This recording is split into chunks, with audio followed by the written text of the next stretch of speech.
to a new episode of The Heroes You Deserve. I'm Henry. I'm Mike. I'm Richard. And we got Fidel. Woo, back for more. So we are going to do Rogue One. It's going to be Rogue Fun. I had to throw that in. So we're going to go where no one has gone before and discuss Star Wars. So I'm going to start with Mike first. Okay. Overall impression. Just what did you think? I think this had a very Empire feel to it. It was the right kind of epic we needed between the new extension of it and then the callback to the old trilogy. So it was an Empire state of mind. Sure. Thank you. You're the worst. Yes. And now my train of thought is derailed. Thank you, Henry. But no. We had good characters that will... let's just preface this very carefully. Spoilers. Spoilers are incoming. This Just is to be clear, there's going to be spoilers throughout this review. Now is your chance. Past this, it's your fault. So, ready? Yeah, I'm Chris Hardwick. Yes, go for it. Empire and this film share that downer feel that we got. But this one had an epic battle scene. Yeah. I think what we're looking at... kind of moving forward is like these tangent series. Hopefully we'll get a lot of them. Like I know they're thinking about a Han Solo one. We sort of get like maybe some of the grittier stories that are in this universe. This one was no exception. I think if they're going to go that direction. Okay. So. Richard, overall thoughts without going too much into detail? Mile High View. Yes, Mile High View. For me, it was the best Star Wars movie I've ever seen. It wasn't bogged down by the Skywalker mythology. It was a true, it was a real story about the rebellion versus the Empire. The stakes were as high as they could possibly be. There was no midichlorian force. I mean, yes, sure, Imwe was like he believed in the Force, but there was no shenanigans. I mean, this was just a bunch of guys. It wasn't forced. It showed how to relate to the faith. Right. As non-Jedi. We completely ignored that. I know. It was a very real story. It felt real. You felt for the characters. You understood the stakes, and yet they connected the dots so well to Episode 4 that it made A New Hope just a much better movie for me. Just knowing what it took to get there, like it just made it a much more powerful. Like. I was back at the end of the movie. I was a little teary-eyed. I'm not gonna lie. And not so much because the movie was so good, but because it made Episode 4, A New Hope, so much better. Because now I understand everything that those people went through to get those plans to Leia, and it just means so much more. It was just a really, really good movie. Fidel, what'd you think? Yeah, I agree with Richard. I'm not going to give him my favorite Star Wars yet, but it was similar to my favorite Star Wars, which was Return of the Jedi. I liked it a lot, man. I thought it was done really well. My only thing was I think they should have done that before A New Hope.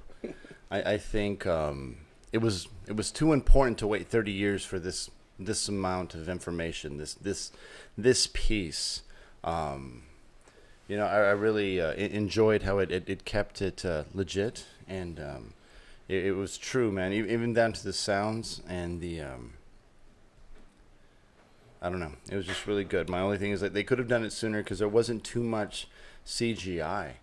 I think it's a really important part.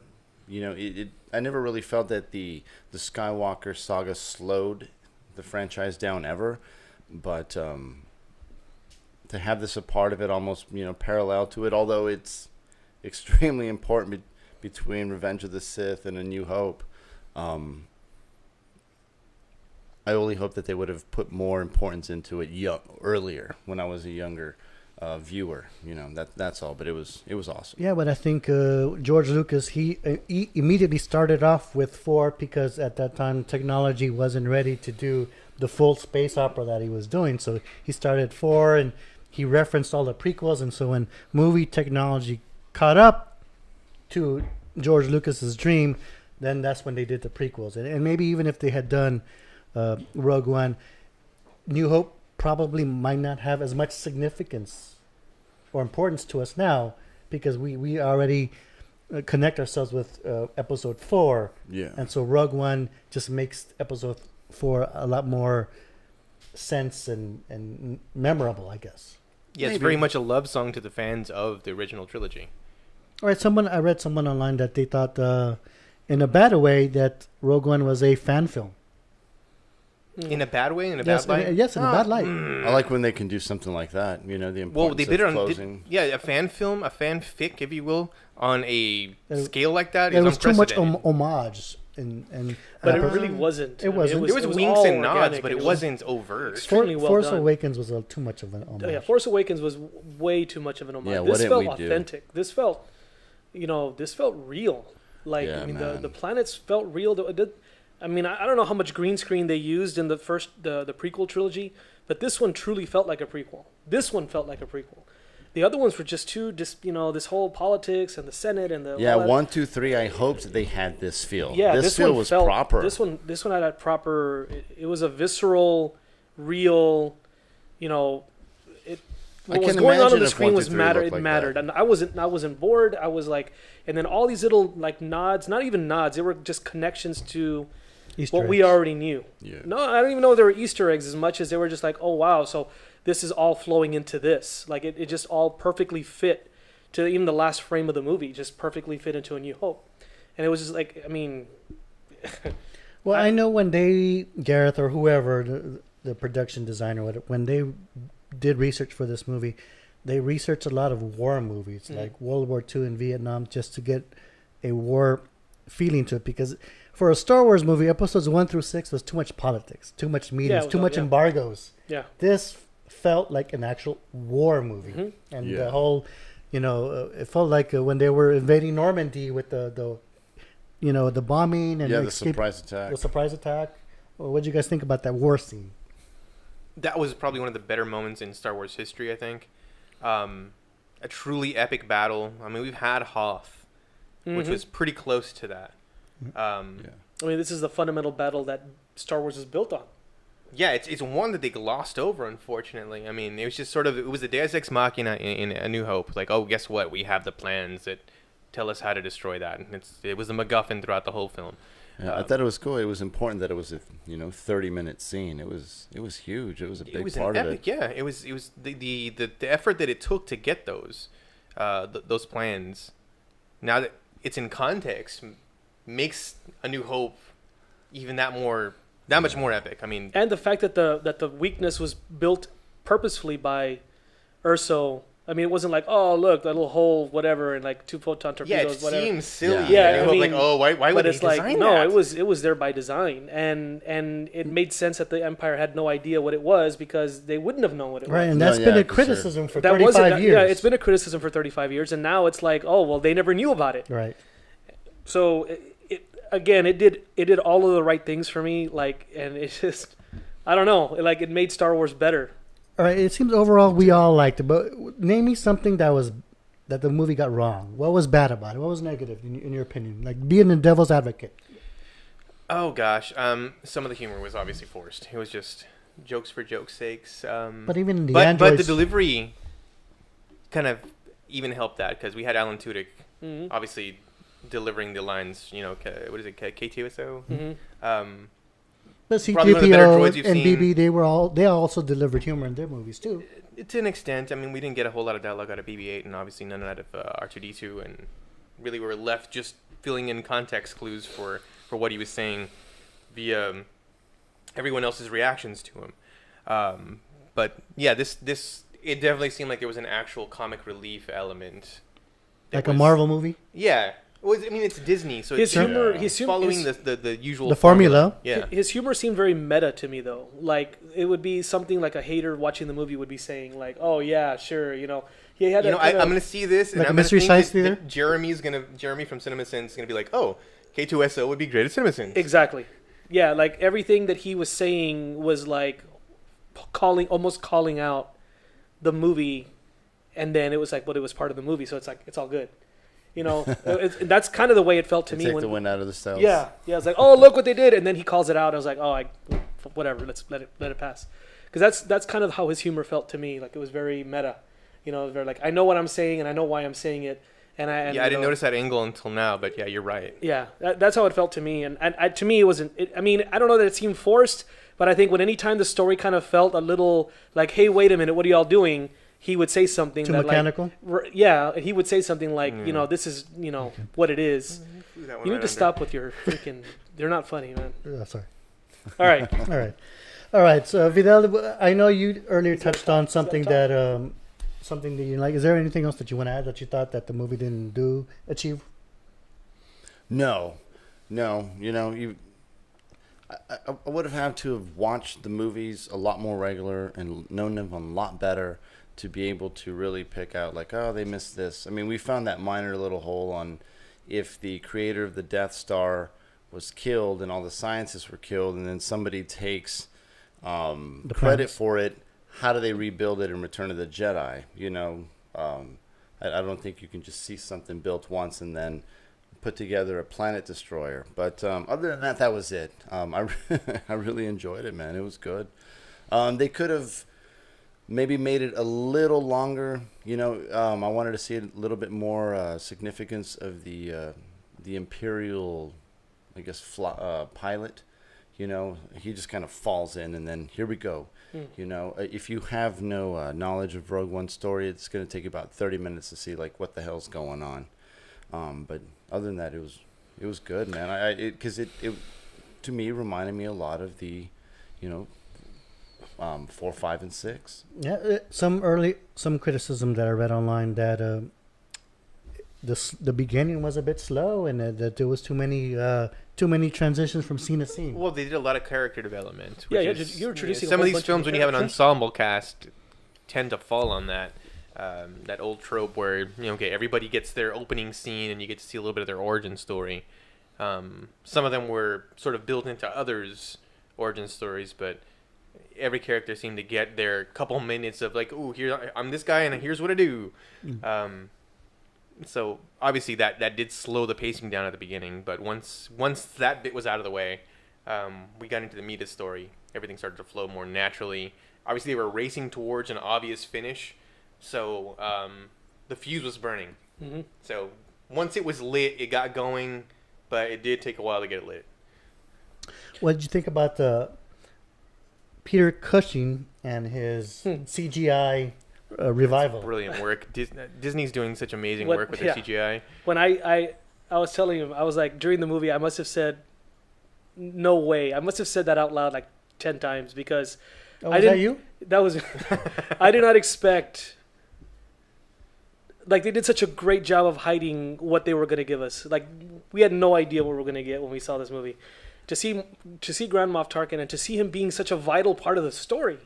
I mean, it wasn't just like a quick little cameo where he says one word and walks out. I mean, this guy was a major part of this story, and he just looked just like him. Well, for his age, he looked really good for a dead man. Yeah, he died in 1994. He died in 1994, and that there he is in all his glory. And I know that they did the same thing with Leia, but he looked really, really good. Yeah, and it took, you know, and I think for people, and one of the negative things that I maybe could think of is that this movie might be a little bit hard to get into if you're not familiar with Episode 4. Because this one is so connected to Episode 4. And so, like, for people that don't remember Grand Moff Tarkin, they probably wouldn't have even known that he was CG. But it could also be an introductory, because when you see this movie... my point is, like, the quality of that character was so good that if you did not remember him from Episode 4, you would not have known that it wasn't him. Yeah. It was that good.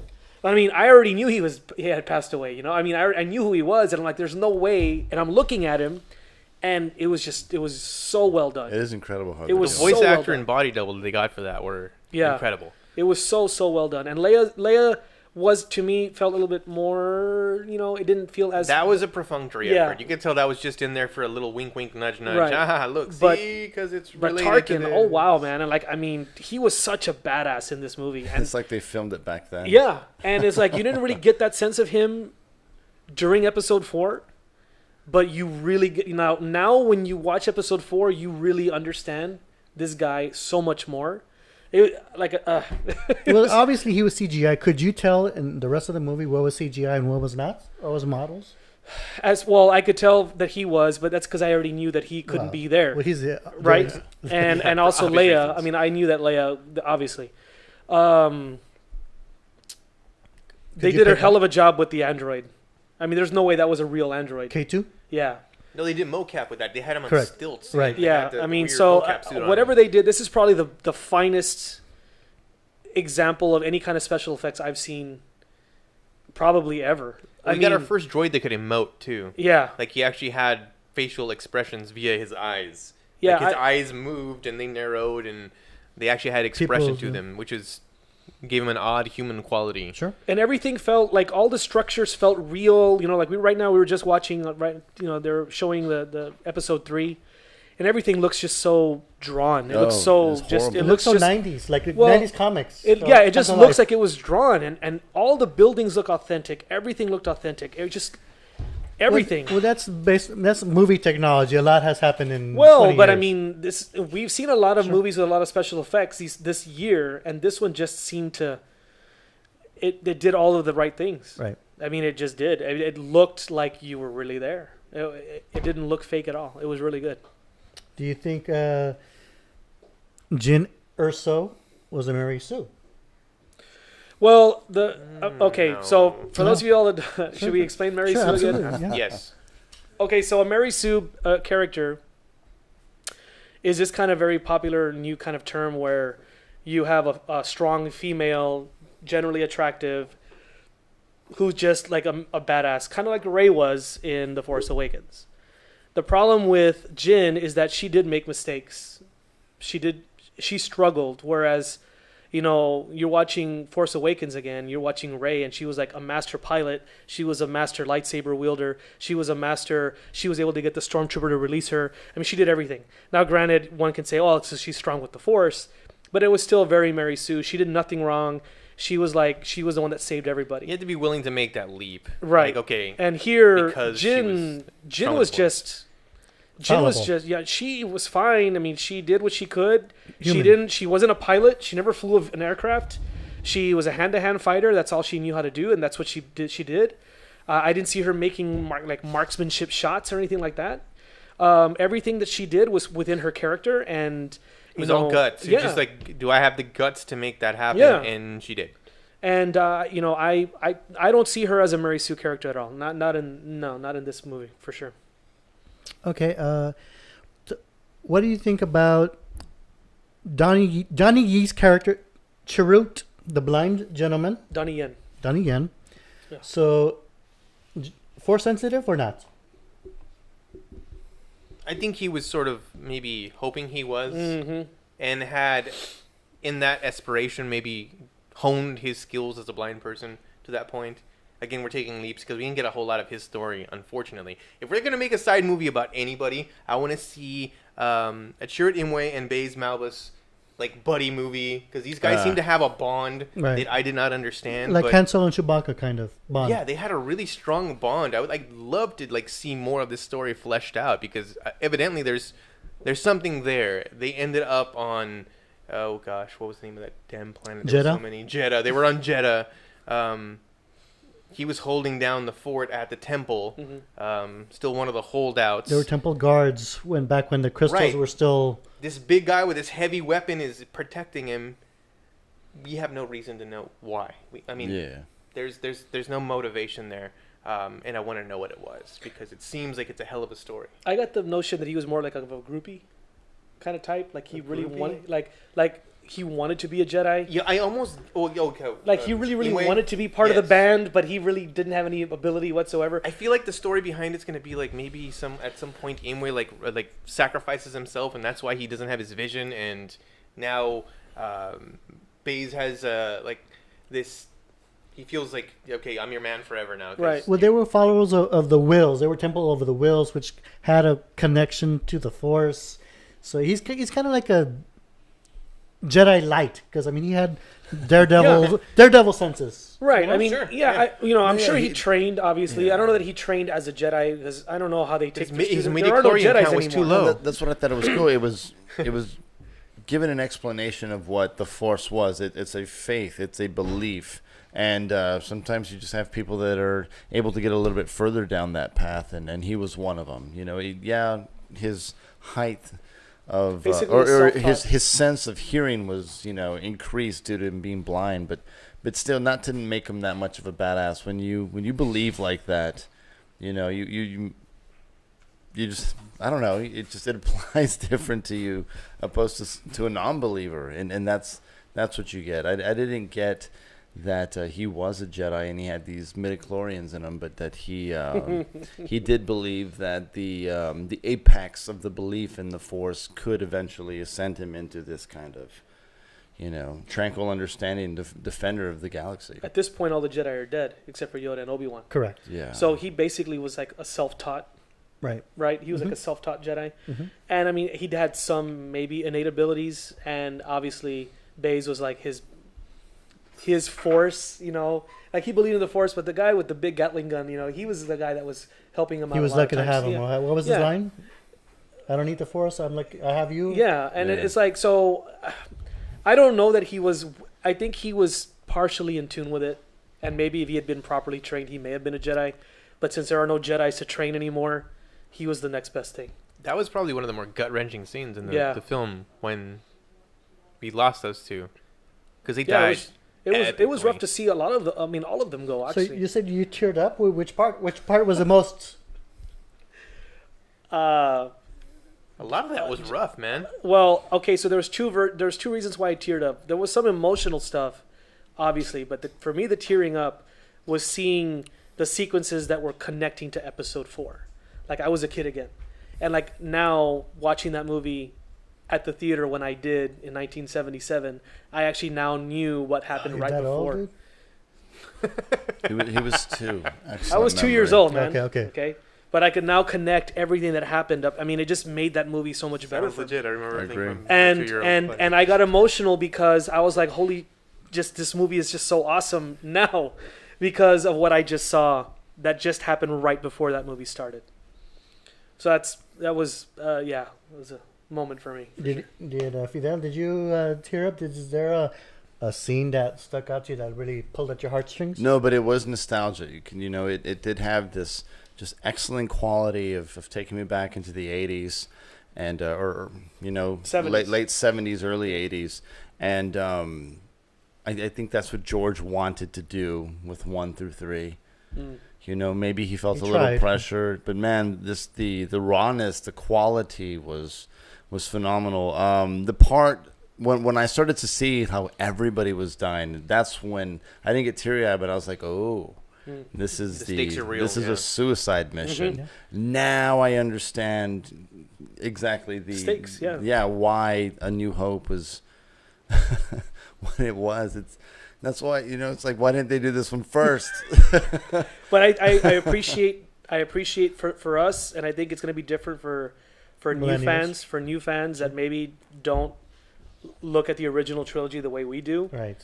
But this movie coming out now for us is, I don't know. It'd be awesome to watch them all, and Well, think about what's happening right now, because there are definitely people, young children who have gone to see this film sight unseen. They know nothing about the original trilogy, who now have that to look forward to. So maybe they saw this on Friday and their dad's going to be like, okay, well, let's just go ahead and red box those movies or whatever they're going to have to do to get them.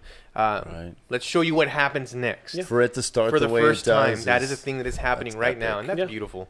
It is. What did you think about the beginning? I thought the opening kind of threw everybody for a curve because there was no crawl. No crawl. Should have had a crawl. I don't think so. No, why not? I think this sets us apart from the normal storyline, and that this is definitely viewed as a tangent story, but one that's integral, of course, to the main story, but definitely a tangent. So I think it was important to set that separation, so that they can do more like this moving forward. They can do the Han Solo film, hopefully do the Jared M. Wayne, Baze Malbus buddy movie.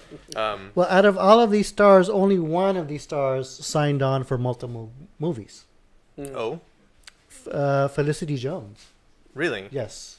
I can only see that as some kind of a prequel. flashback. Well, Or before prequels, before yeah. before she got captured is the only way you can really expand on her story. Well, there's the whole from childhood to that point that's left blank. Right. So And how she grew up with Saw. But- right. But Yeah. I don't know that that's enough to carry a movie, though. I mean, maybe. I think they've gone on record saying that there is not going to be a sequel. Yeah, A they're sequel not. is basically New Hope, which is episode 4. Right. Because it's just it fed right into it.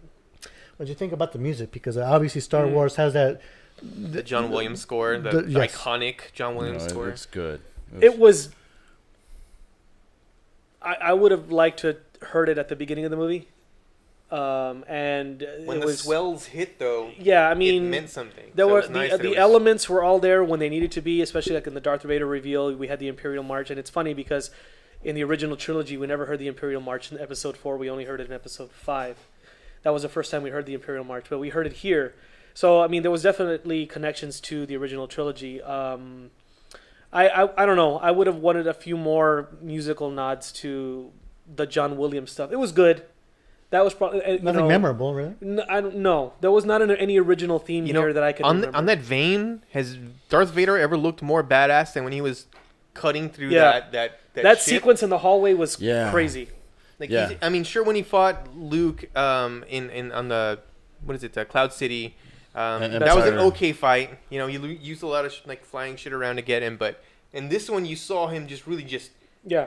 mowing. Just he Everything. was on Yeah, God no, it's- mode in yeah. a video game. He's In- just like, oh, you're dead. In you're his dead, prime, you're dead, you're it dead. felt like, right? It's In like his when you prime. finally see Yoda come to life. It's like, oh, I get it now. So yeah, it was good to see him tear through all those guys like nothing. That was good. I think even though movie technology has obviously improved over the years, I think they really did a great job of making it feel like that movie took part in the 70s because the costume design, the graphics, the Everything. computer screens felt Everything. like it was in the 70s. It kind of felt a little bit cloudy, a little bit with a different filter. You think that kind of had like it was shot in the Yeah, 80s that or was something. a really nice. They Filter. really paid attention to detail with this one, for sure.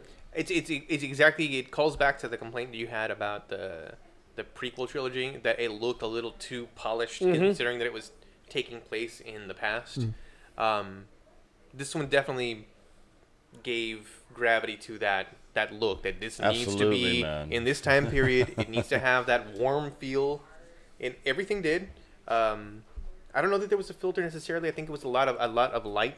Good use of light. There wasn't a lot of flares per J.J. Abrams, right? Right. There wasn't the usual cinematic flash that you see. It was very not in a bad way, but very by the numbers filming. Like, this is how you would block a shot like this, because that's just how you would. It was very, again, that element was a throwback to that time. You know, you weren't getting too fancy. There wasn't a lot of big camera moves. You save that for your in Space battles. Space battles. That way, the ground felt like the ground, and the space felt like the space. That separation was very clear. Cinematically, it was gorgeous. Richard, what was your favorite part of the movie? Wow. Mike, what was your favorite part? Anybody? Fidel? Anybody? The surprise attack, like the beginning, and when Jan was, it's like we don't know what the hell our plan is, man. We're hoping for a chance, and at every level we're gonna get another one, and you keep pushing through them until you run out of them, and then just to see the hope build on Rogue One, of as they were conquering these checkpoints per se. And then just to even see the resistance on how their guerrilla warfare eventually can only hit an apex, and then eventually the Empire was striking back. You should drink. Yeah. And Bad luck, but I will. and then you start to see why their guerrilla warfare tactics were necessary, and then it was just the entire fight and the duration period that was good. It reminded me a lot of the scene in Part 2 of Matrix when Neo's fighting Smith, and it's just like 20 minutes of a playground fight. So come on. But this was necessary. It was really good and long, and just a huge chunk of this. What was it? 2.5 hours. It was like watching Two Towers, like the battle in Evangard, or no. Where did Minas Tirith. Yeah, it was so huge and so climactic, and it just seems to be like the most important story of all of this to tell it last. It really does feel like this is the most important Star Wars movie we've been given. And then to do it the way he did, and not fuck it up like the first three was fucking cool. I mean, to be fair, nowhere to go but up, really. Well, but even like comparing this one to what came next, right? I felt young. Like, even 4, 5, 6, yeah, 4, 5, 6, and now Force Awakens. This one, man, I'd struggle to put this one below any of those movies. I mean, this one was just so good on so many levels. The story, the acting, the effects, the camera work, the everything, and just being able to flawlessly connect characters that we had forgotten. I mean, we had forgotten Grand Moff Tarkin. We had forgotten, Ponda Baba, running into. I mean, there was a nice, even like Rogue Leader and Red Leader. They reused original. They footage. reused footage from Episode 4, but they did it so flawlessly that those of us that are familiar with this story going, of course, and it's awesome. Because like Red Leader got killed, and which makes sense because Luke Skywalker. No, Red 5 got killed. Red 5 got killed. So yes, Luke became Red 5. Red 5. I would have loved to have seen Biggs in that fight, and that's what I was hoping for. I was hoping to see Biggs in that fight, but I didn't. But he wasn't in that fight. Or Wedge Antilles. Or Antilles. But either way, I can't pick one.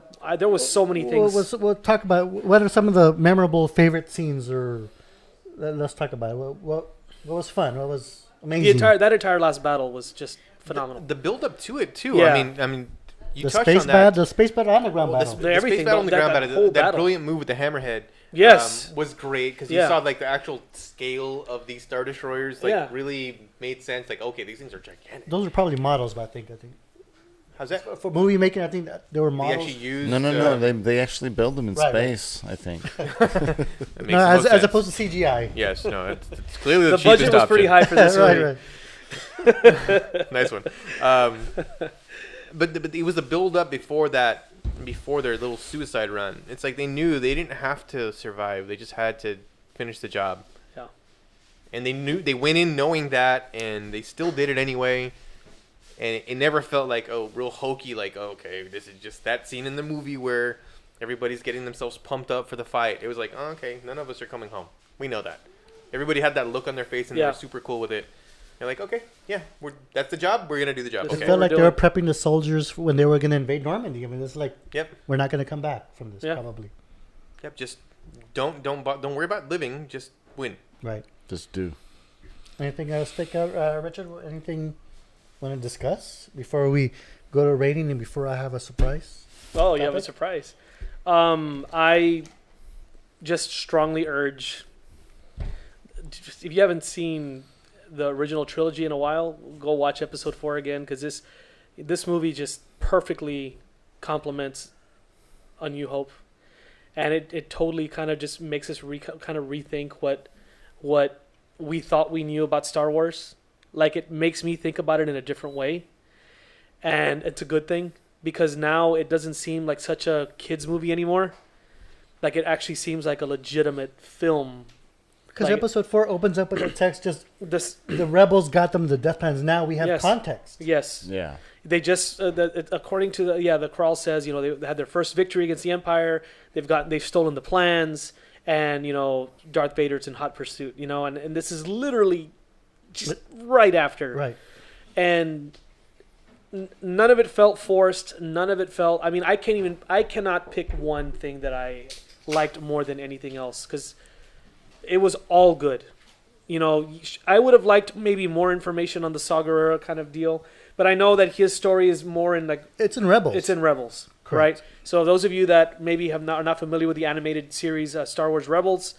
look for it. I'm sure it's on Netflix or maybe... And I believe he's still going to make an appearance after this movie. I mean, it's before this movie, so... Right. So, yeah, he is already an established character, right. And I'm sure there's other avenues to look for him. But for me, this was... I couldn't find really much to dislike about this movie. All right, I'm going to talk about a surprise here. All right. So I know whenever we hear movies that get reshoots, that's always a sense of like Dread. Dread. Absolutely. Yep. This movie had a lot of reshoots. And it lost its director. Yes. Its director got replaced. Right. And, Yes. and it came out very well.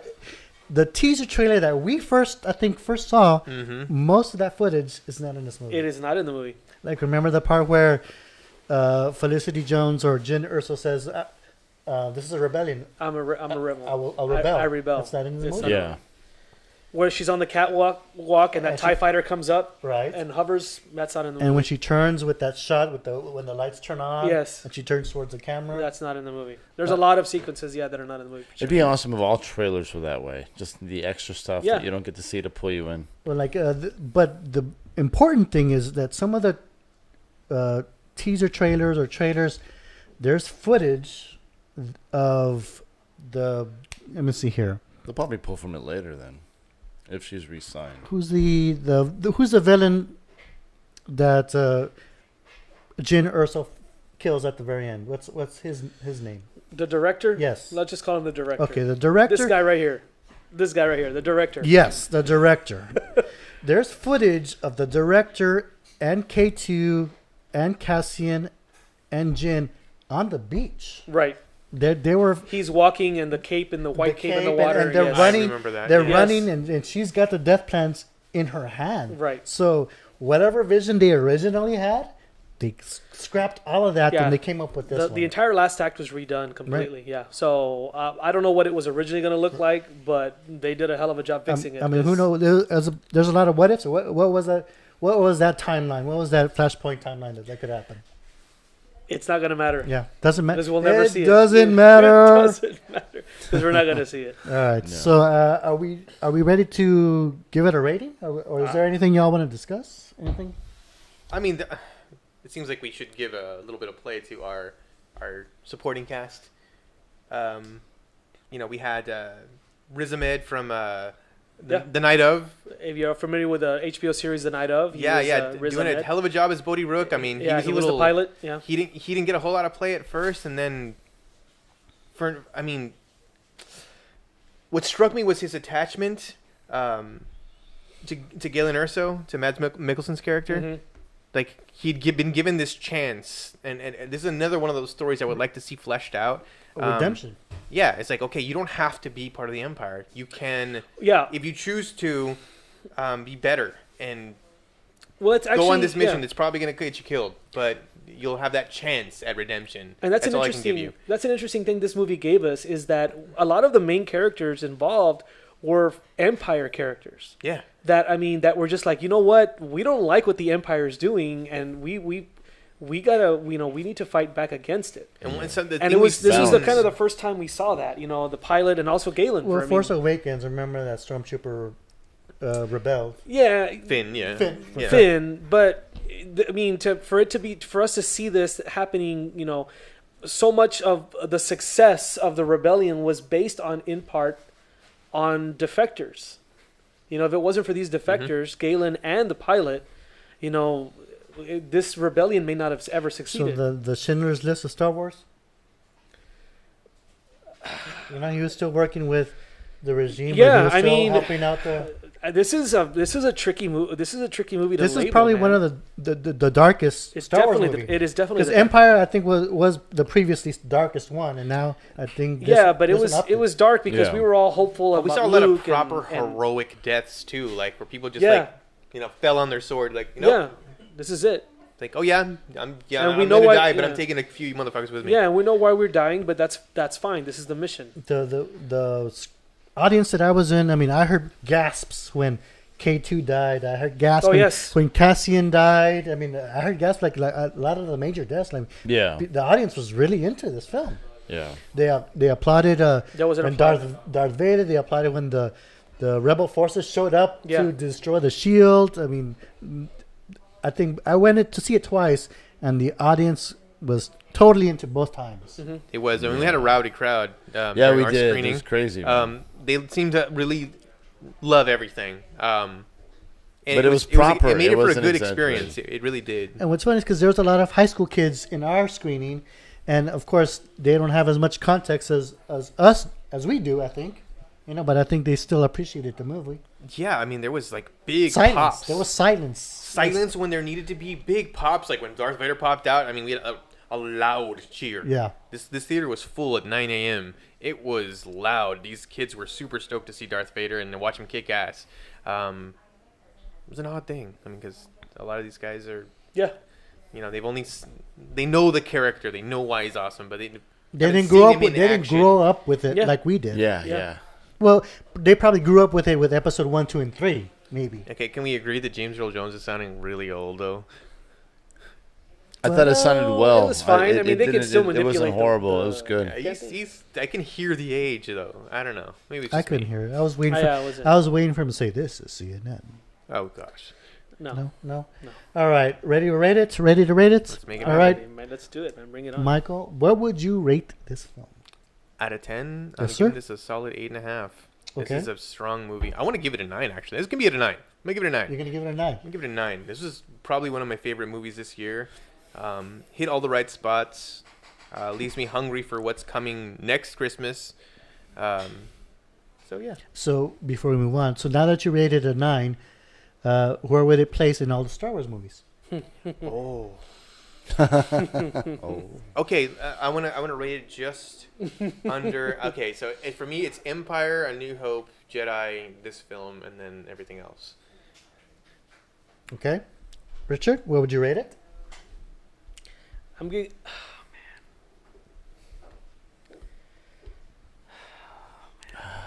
My nostalgia and my fanboy wants to give it. I'm gonna give it a 9 as well. I think part of me really wants to give it a 9.5 because to me it is the best Star Wars movie that I've ever seen. So you would place it above all the others? Yes, because without this movie makes A New Hope better. I mean, when one movie can make another movie in the series better, you can't it absolutely does. It's like bacon. And I really, really like Empire Strikes Back. I really, really do. But this is just a much better. I'm gonna give it. Can we go quarters? Can we go 9 and? Do what you want. Let the fans dissect you. Oh man, no! I'll give it a 9. I'm not Just gonna go. treat it like an untapped app, and you can do a 9.25. I'm gonna give it a 9.25. But if you're gonna ask me which one is, this is my favorite Star Wars movie, and I did not expect that at all. I did not expect it to affect me the way that it did, and for it to connect me to my childhood the way that it did. And I touch you in places. It touched me in places that I had not, I hadn't touched in a while. So depends who you went to the theater with. He hadn't been touching those places since he was a child. So Yeah, he's an altar boy. All right, Fidel, what would you rate this film? Also 9. I think I was like shooting darts at Michael's like 8.5. It's like This motherfucker. What? 9, man. It was really good. What movie were you watching? I really love all the aspects that Dickie was talking about because it made me felt like when Rambo finally made it home. Like it Yes. it connected it all. Thank So I was like, yeah. So it was good. As far as where it rates for me, second, I'll say Return of the Jedi was my favorite only because that was the only one I was able to catch as a young boy in the theater. Oh, so you're not that old. That's good to So know. it had a lot of, I guess, impact on me, but it was just being to me filmed almost similar to Return of the Jedi just made it that much better. It was so good and important. It was I really feel what Richard said as well is that it made A New Hope better. I was on y'all's Facebook and I saw the article that y'all put down, and my wife and I click on it and we immediately read the first few. Like it makes you want to watch A New Hope all over again. It's It like does, yes, it fucking does. Yeah. And like when does anything really do that? It was so it made it better and to go right up to the gate and then be like, here's the next one. It's like, whoa, man, that was good. It was good. I agree with you. It's an important. This is an important movie for sure. I would rated a 9.5. Yeah. 9.5, and it's the best One upper. Star Wars Thank movies. you. Thank you. Better than Force Awakens Yes. for sure, Oh yes. and better than Star Wars 1 and all those crappy Yeah, I prequels. think this is definitely the best movie for sure. So thank you for the shout out to our Facebook page. So you can follow us on Facebook and Twitter. See below, see above, right? Above. See above. Where? So that's it, right? Any final comments? Yeah, no, man. Thanks again for having me. Yeah, well, thanks Always, for coming man. back. I just want to say one thing. That is not a moon. It is a space station. So we're one with the Force, and the Force is with us. Thank you very much. See you next time. Bye, guys.